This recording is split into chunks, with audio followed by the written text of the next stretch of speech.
So I have no idea what Westjet is doing these days. They just settled their strike action over the mechanics here. It absolutely made zero sense for Westjet just not to settle this. They ultimately just agreed to a 15.5% wage increase, which is pretty significant, don't get me wrong. But I'm guessing these ladies and gentlemen have not gotten an increase since the pandemic. And then the increase year over year is like 3%, 3.5, 3.25.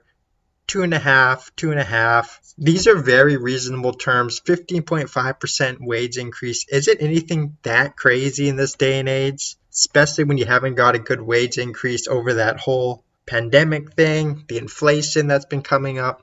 And to cancel flights over a long weekend in the summer, hundreds of flights canceled. It's bizarre. Like it's going to cost WestJet a lot of money. You can definitely see their thinking here was that the government would just step in, wouldn't let these people go on strike, and a weekend of no flights or barely any flights getting out, ouch, it cost them a lot of money. And a deal got settled pretty quickly.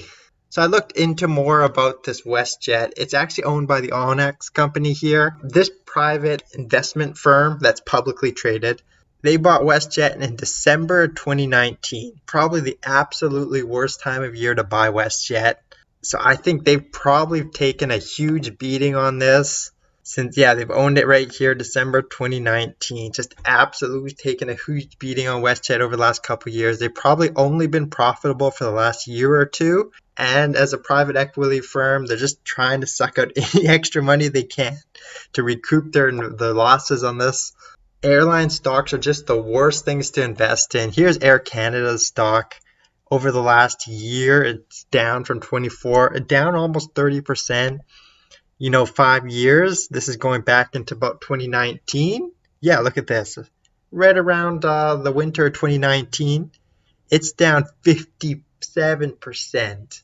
Airline stocks are just terrible investments. I don't go into this anymore. Yeah, I played airline stock once during the COVID crash, and that was about it. I think I broke even. Here's the company that owns WestJet. Onyx, you can buy this on the TSX.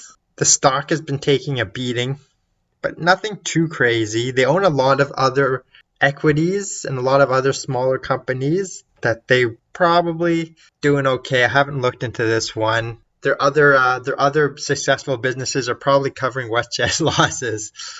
But yeah, the stock's actually holding up pretty well. I assume there'll be a little bit of a pop or something after this fiasco, but yeah, it's just been poorly managed. I don't know what they're going to do with WestJet here. That's a terrible buy. I'm sure they regret it. But the stock here has performed well. Not one I've looked into, like I said. Maybe I will one day. But there you go. There's WestJet. They settled. Government doesn't have to step in. A strike for over a weekend over the summertime is enough to do it. So let me know what you think in the comment section below.